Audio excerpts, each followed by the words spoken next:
우리들 대부분은 개인의 기질과 성향 혹은 성품의 이유와는 상관없이요, 자신과 다른 무언가를 추구하는 외부자들, 그들에 대해서 그다지 너그럽지 못한 것 같습니다. 그래서 그들과의 관계에서 우리 자신의 것들을 지켜내고자 우리는 상당히 방어적인 동시에 또한 공격적으로 반응할 때가 참 많이 있지요. 그렇다고 자신과 동일한 무언가를 추구하는 내부자들끼리는 마냥 우호적이냐? 사실 그것도 아닌 것 같습니다. 그래서 분명 같은 삶의 자리, 같은 삶의 목표를 두고 살아가는 내부자끼리도요, 쉽사리 드러내놓지는 않지만 서로의 발톱을 숨기며 상대를 나름의 방어와 공격으로 끊임없이 견제해가는 것이 바로 우리들의 삶의 일부분이 아닐까 싶습니다. 여러분, 특별히 외부자든 내부자든 상관없이 우리들이 관계 가운데 가장 갈등하거나 대립하는 주요한 요인 한 가지가 있다면 자신의 삶의 영역이 침범을 당하거나 혹은 간섭을 받을 때가 아닌가 싶습니다. 또한 이러한 갈등과 대립의 정도가 정말 심각해질 때는요, 개인인 자신이 소속된 어떤 그룹에게 가해진 외부자들의 침범과 간섭이라면 우리들은 이성적으로 차분히 생각하며 점잖게 인격적으로 반응하기보다는 감정적으로 거침없이 단호하게, 그리고 상당히 무례하고 가혹하게 비인격적인 방법과 모든 것들을 동원해서 상대에게 반응할 때가 종종 있습니다.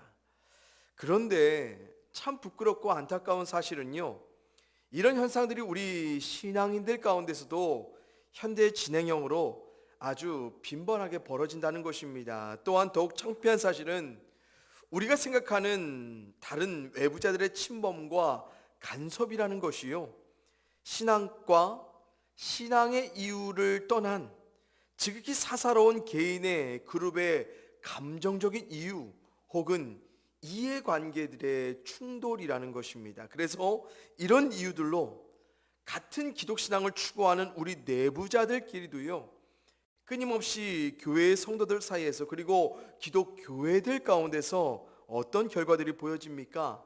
나뉘어지는 분파들이 계속해서 생겨나고 있지요. 그리고 점점 자기들끼리의 빗장을 잠궈내고 문턱을 높여가면서 다른 이들로 침범하지 못하게, 간섭하지 못하게 하려는 우리들, 그것도 심지어 믿음이란 이름으로 이런 것들을 자행하고 있다는 것입니다. 이런 의미에서 오늘 본문의 말씀은 관계 가운데 우리 믿음의 모습을 좀 돌아보고 수정해야 할 아주 도전적인 사건 하나를 보여주는 말씀이 아닌가 생각해 보는데요, 우리 다 같이 본문 38절부터 40절의 말씀을 읽어보겠습니다. 같이 읽습니다. 시작. 요한이 예수께 여짜오되 선생님, 우리를 따르지 않는 어떤 자가 주의 이름으로 귀신을 내쫓는 것을 우리가 보고 우리를 따르지 아니하므로 금하였나이다. 예수께서 이르시되 금하지 말라. 내 이름을 의탁하여 능한 일을 행하고 즉시로 나를 비방하는 자가 없느니라. 우리를 반대하지 않는 자는 우리를 위하는 자니라. 아멘. 제자들 중 특별히 요한에게는 참 큰일 난 사건으로 보였던 것 같습니다. 왜냐하면 예수님을 따르지 않는 어떤 낯선 누군가가요, 주님의 이름으로 귀신을 내쫓는 그 현장을 목격했던 것입니다. 그래서 제자들은요, 그 사람에게 어떻게 했습니까? 즉시로 하지 못하게 금지 명령을 내렸습니다. 그렇다면 우리는 여기서 지금 요한을 비롯한 제자들이 왜 이 사람의 행위를 금지시켰을까? 그리고 예수님께 어떤 반응을 기대하고 이 사람의 행위를 자신들이 금지시켰다고 말하고 있을까? 한번 제자들의 입장을 생각해 볼 필요가 있을 것 같습니다. 아마도 추측하기는요, 제자들은 자신들과 같이 예수님을 따르지 않는 낯선 누군가가 예수님의 사역을 방해하거나 아니면 예수님의 사역을 침범한 그의 행위가 조금 염려스러웠기 때문에 그에게 주의를 주고자, 경계를 주고자 그를 금지시켰던 것 아닌 것 같습니다. 왜냐하면 이 사람은 분명 무속적인 주술을 사용한 것도 아니고요, 또한 미신이나 이방신을 의지하여서 귀신을 쫓아낸 것도 아니었기 때문입니다. 39절의 말씀처럼 예수님이 친히 말씀하신 것처럼 이 사람은 분명 예수님의 이름을 의지하여 이런 능한 일을 행한 것뿐이었습니다. 그래서 제자들은 주님의 이름으로 귀신을 쫓아낸 낯선 사람을 저지할 만한 합리적인 어떤 이유를 그리고 근거를 예수님께 제시할 수 없었던 것입니다. 그럼 제자들이 이 사람의 행위를 금지시킨 궁극적인 그 이유는 어디에 두고 있습니까? 너무나 간단하죠. 이 사람은 자신들과 같이 예수님을 따르는 내부자가 아닌 외부자였기 때문에 그들은 그의 행위를 중단시켰던 것입니다. 외부자인 그가 예수님을 따르지 않으면서도 예수님과 같이 또한 자신들과 같이 똑같은 권세의 능력으로 귀신을 쫓아낸 것, 그들에게는 꽤나 탐탁치 않게 보였던 것 같습니다. 그래서 자신들과 같이 예수님을 따르지 않게 이 외부자는 뭐 해야 될 사람? 주님의 이름 갖고 귀신을 쫓아내면 안 되는 사람으로 이들이 구분지었던 거예요. 여러분, 이런 제자들의 태도는요, 얼마 전 제자들의 사건 하나를 좀 떠올리게 합니다. 어떤 사건이냐면 제자들이 불과 며칠 전에 귀신을 내쫓지 못하고 실패했었기 때문입니다. 그래서 어쩌면 제자들은요, 예수님을 따르고 있음에도 불구하고 귀신을 쫓아내는데 실패했던 자신들, 그러나 예수님을 따르지 않으면서도 귀신을 내쫓아냈던 그 성공적인 이 외부자, 감정적으로 상당히 거슬렸을 수도 있겠다 싶습니다. 무엇 때문에요? 나름의 질투, 시기, 경쟁하는 그런 마음이요. 그래서 제자들은 축기 사역을 성공했던 이 외부자를 걸러내기 원했던 것입니다. 그리고 예수님을 따르는 자신들이 이미 갖춘 기준과 자격에 빗대어서 이 외부자를 금지시켰던 자신들의 말과 행위, 그것을 예수님 앞에 정당하면서 예수님께 나름의 칭찬과 호응을 기대하며 그를 금지시켰다, 지금 예수님께 말하고 있는 것이 아닌가 싶습니다. 그러나 예수님의 반응이 아주 뜻밖입니다. 예수님이 뭐라고 하세요? 먼저 이 사람 금하지 말라 하시죠. 자신의 이름을 의지하여 능한 역사를 감당한 이 외부자, 자신을 비방하는 반대편에 선 외부자 아니고 자신을 포함한 우리를 위하는, 우리와 동일한 내부자라고 예수님이 다시 정의해 가십니다. 그러면서 예수님이 41절에서 말씀하시지요, 자신에게 속한 그 누군가에게 물 한 그릇이라도 주는 자에게는 상이 있을 것이라고요.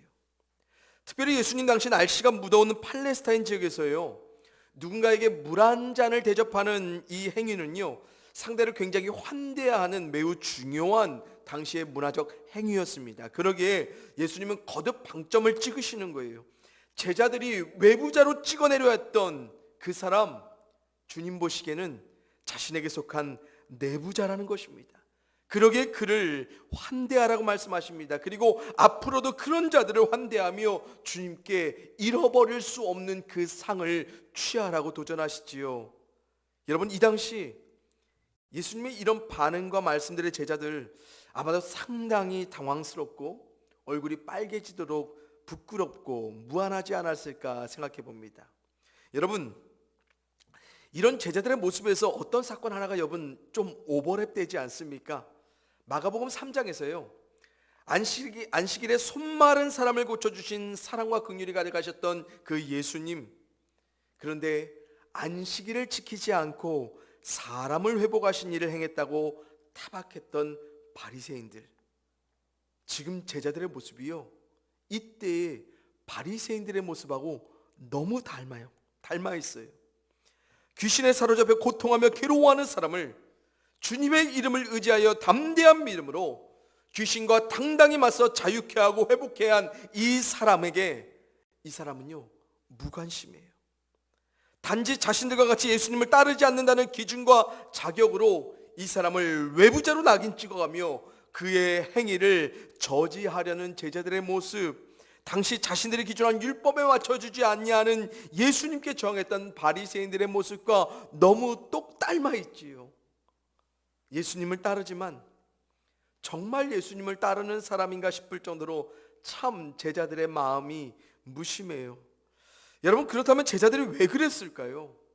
왜 제자들이 사랑과 긍휼이 넘쳐나신 예수님을 그토록 자주 사역의 현장에서 목격했고 자신들의 끝없는 불신과 무지에도 불구하고 여전히 자신들을 제자로 맞아 함께하여 주시는 이 예수님을 여전히 현재의 삶에서도 경험하고 있는 이 제자들, 그런데 왜 이토록 다른 사람에 대해서, 그것도 주님의 이름 갖고 귀신을 쫓아내어 누군가를 자유케 하고 회복했던 그 사람에게 대해서 이토록 옹졸하게 폐쇄적이고 또한 그에 대한 어떠한 이해와 공감도 하지 않은 채 무정한 사람처럼 전락해 버렸을까? 제가 내린 결론은 이와 같습니다. 우리 사람이 원래 그렇다는 것입니다.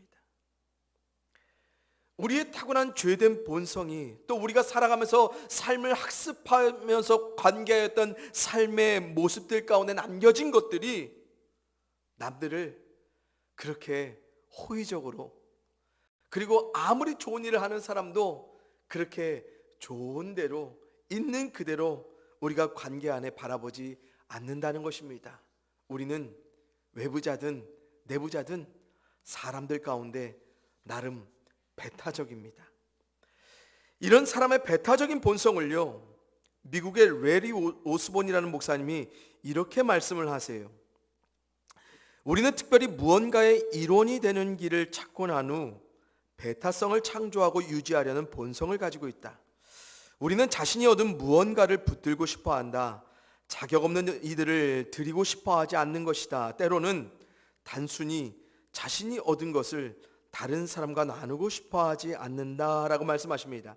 저는 이분의 말씀 적극적으로 동의합니다. 그리고 오늘 본문에 너무나 딱 들어맞는 말씀이기도 합니다. 여러분, 우리가 우리 자신으로 있을 때는 배타적이지 않을 때가 그래도 나름 있는데요, 우리가 어디에 소속이 되면요, 어떤 그룹 안에 내 지위가 보장되어 있고 내가 그 그룹 안에 완전히 속한 자라는 그 마음이 들면요, 우리는 어떻게 하냐면요, 굉장히 배타적이에요. 보세요, 예수님을 따르는 일원이 된 제자들, 그들은 예수님을 따른다는 그것만을 붙들기 원했고 그런 기준과 자격을 갖추지 않은 누군가를 외부자로 배척하면서 어떻게 합니까? 그들 자신들과 동등한 입장으로 절대로 그 누군가를 드리고 싶어 하지 않습니다. 그러기에 자신들이 예수님을 따름으로 얻게 된 귀신을 내어쫓는 그 권능, 제자들 나누고 싶지 않아요. 자신들만 독점하고 있어요. 그래서 그들이 잘 나가서 자격이 충분해서 예수님께로부터 이전에 그런 권능의 역사를, 귀신 내어쫓고 병자를 고쳐냈던 그 능력 받은 것도 아니고 자신들도 은혜로 거저받았으면서 다른 누군가가 그런 능력을 동일하게 소유하며 그 능력을 또한 능력 있게 성공적으로 사용하면 그 꼴을 못 보는 게 바로 지금 제자들의 모습입니다. 그래서 예수님의 이름으로 귀신을 내어쫓는 이 외부자, 제자들은 달갑지 않아요. 그가 누군가의 삶에 자유를 허락했던, 어떤 회복으로 누군가의 고통을 해소했던, 제자들은 무심하고 관심 밖의 일로만 생각합니다. 여러분 어떻습니까? 오늘날 우리들도 이런 제자와 너무 똑 닮아 있지 않습니까?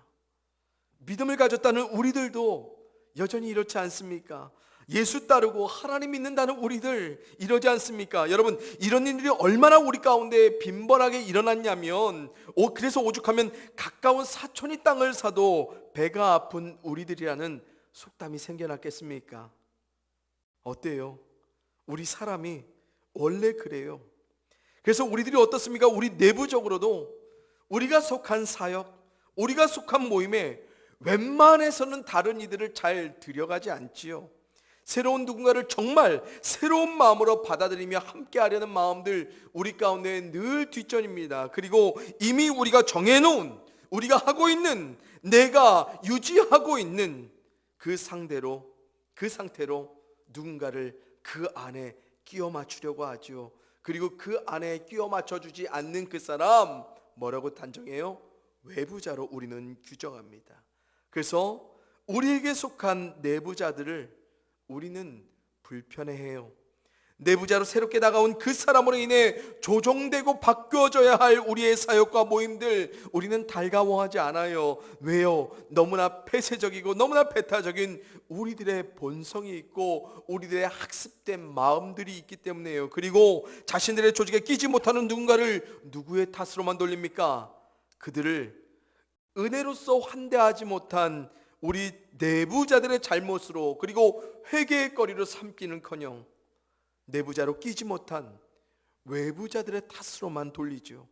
그리고 점점 사역과 모임과 조직의 빗장을 더욱 단단하게 조여가는 우리들의 모습, 참 안타깝고 너무 아쉽습니다. 이런 우리들의 모습이 여전하기에 독일의 브루더호프라는 기독교 공동체를 창설하신 하인리 아놀드 형제님의 말씀은요, 오늘날 우리 성도들과 교회들에게 더 절실하게 들려져야 할 말이 아닐까 싶습니다. 이렇게 말씀하셨어요. 우리는 말에 지쳐 있습니다. 싸구려 말들은 어디서나 들을 수 있습니다. 형제와 사랑을 반대한다고 말할 사람 대체 어디 있겠습니까? 여러분, 정말 그렇지 않습니까? 우리는 어느덧 형제와 사랑을 말하는 우리 성도들의 말들에, 교회의 말들에 이제 점점 지쳐가고 있는 것 같습니다. 그것도 우리 내부자들끼리요. 왜요? 말만 무성하고 정작 행함은 없고 결실하지 못할 싸구려 말들만 하고 있는 우리 자신들 때문이에요.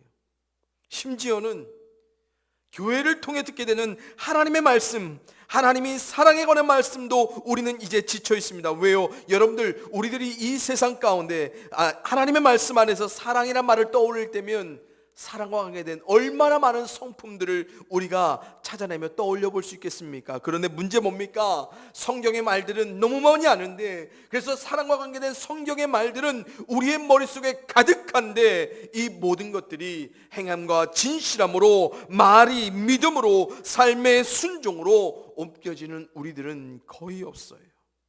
그래서 우리 스스로가 사랑하라 말씀하신 하나님의 말씀을 듣기에 너무너무 피곤해요. 지쳐갑니다. 왜요? 진짜로 그런 삶을 우리가 믿음으로 순종하다 힘들어서요. 정말 하나님의 말씀대로 사랑하려고 지나치게 무리해서 우리가 관계하려다 번아웃돼서 그렇습니까? 아닙니다. 사실 우리들은 우리 때문에 지쳐갑니다. 믿음으로 누군가를 환대하며 함께하려는 그 사랑의 가치, 긍휼의 가치, 용서의 가치, 환대의 가치를 우리가 포기함으로 그런 사역과 모임을 지치게 하시는 하나님이 있기 때문이에요. 왜요? 하나님의 뜻 가운데 이루어지지 않는 자리, 하나님 함께 하시지 않지요. 하나님과 예수님을 따르는 자들의 사역과 모임, 조직, 사역이 아니기에 하나님이 역사하시지 않지요. 사랑하는 성도님들, 사람인 우리는 정말 이래요. 그렇다고 원래 그런 대로 우리로 그렇게 살아도 된다라고 말씀하시는 분 아닌 분이 누굽니까? 우리 하나님이시죠. 예수 따라가는 우리에게 오늘도 예수님은 분명 말씀하십니다. 누구든 내게 속한 자다. 누구든 내게 속할 자들이라고요. 그래서 누구든 환대하며 그들의 목을 축이며 물 한 잔 내어주는 우리가 되라고요. 이걸 믿음으로 감당하라고요. 믿음으로 순종하라고요. 그리고 하나님이, 우리 주님께서 그러할 때에 어떠한 상으로, 어떠한 보람으로 우리의 마음과 삶을 시원케 풀어가시는지 그 잃어버릴 수 없는 하나님의 보상을 기대하라, 주님께서 말씀하여 주십니다. 여러분, 사도 바울이 이렇게 도전합니다. 로마서입니다. 하나님의 나라는 먹는 것과 마시는 것이 아니요 오직 성령 안에 있는 의와 평강과 희락이라.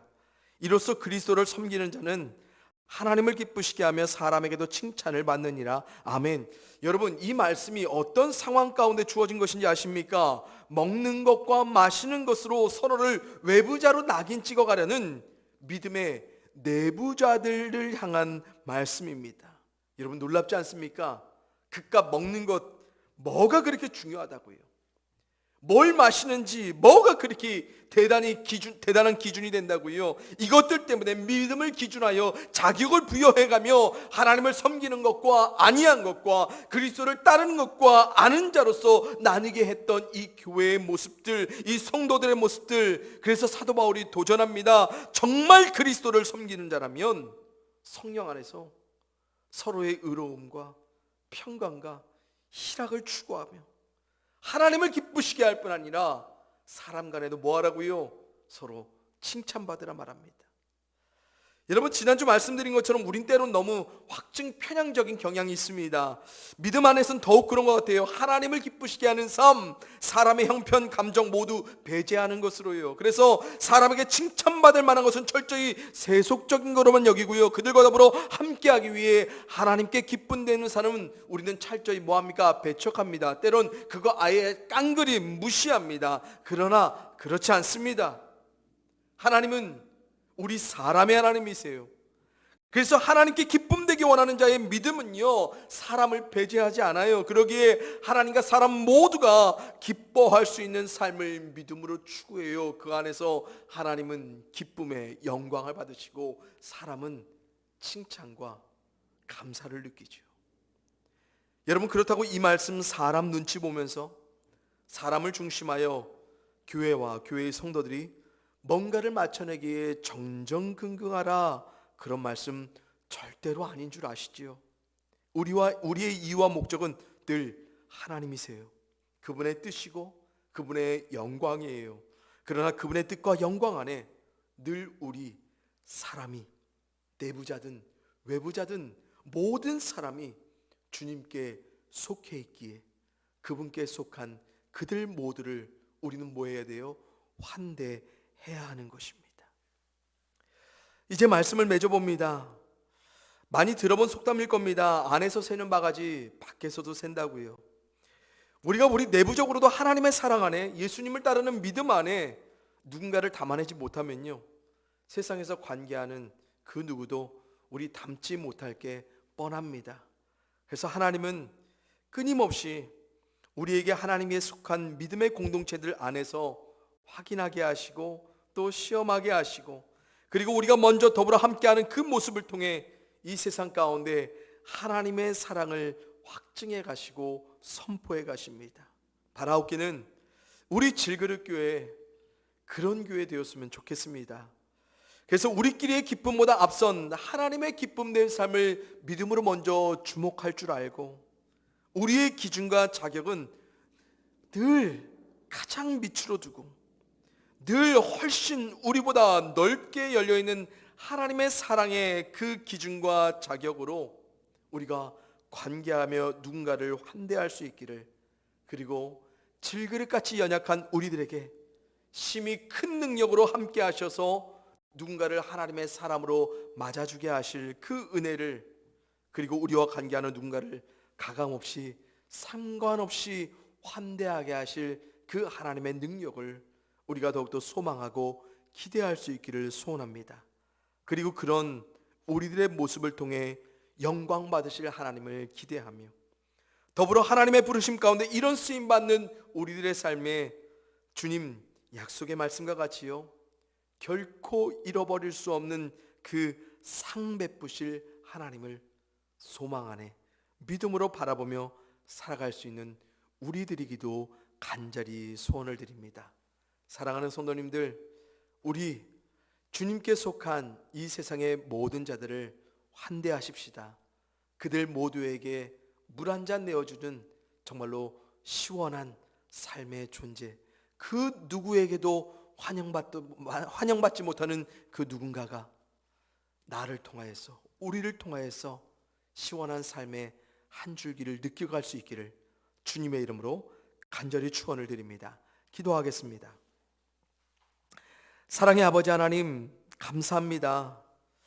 하나님께서 우리를 이 세상 가운데 모든 자들을 환대하는 존재로서 불러주심에 참으로 감사를 드리고, 하나님의 그런 부르심에 우리가 단지 먼저 부름받았을 뿐 나머지 많은 이들도 하나님의 그 부름 안에 여전히 함께하고 있음을 우리가 믿습니다.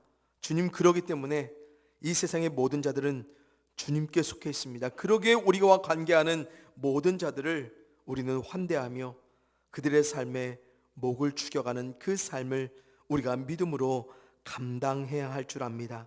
하나님, 때론 우리가 원래 그래서 지극히 사람들에게 배타적입니다. 그리고 폐쇄적입니다. 그리고 남이 잘 되는 꼴 잘 못 보는 우리들이기도 합니다. 그러나 그런 마음, 그리고 남들에 대해서 빗장을 높여가고 잠궈가려는 우리들의 마음, 주님 다시 한번 내려놓습니다. 주님께서 우리를 그런 삶 안에서 믿음으로 자유케 하시고 또 자유한 그 믿음으로 주님께 순종하여 갈 수 있도록 도와주시옵소서. 그런 삶의 자리가 우리 가운데 이루어지는 자리마다 하나님께 영광, 하나님께 기쁨 되게 하시고 우리와 관계하는 그 누군가의 삶에 우리 스스로의 칭찬이 아니라 하나님이 칭찬받는 역사가 일어날 수 있도록 도와주시옵소서. 하나님 고맙습니다. 우리를 먼저 불러주심에 감사합니다. 우리 가운데 보여주신 그 가감없는 조건 없는 그 사랑, 우리도 이제 나누며 살겠습니다. 주여 인도하시고 성령여 우리 가운데 능력이 되어 주시옵소서. 감사를 드렸고 사랑이 많으신 예수님의 이름으로 기도합니다. 아멘.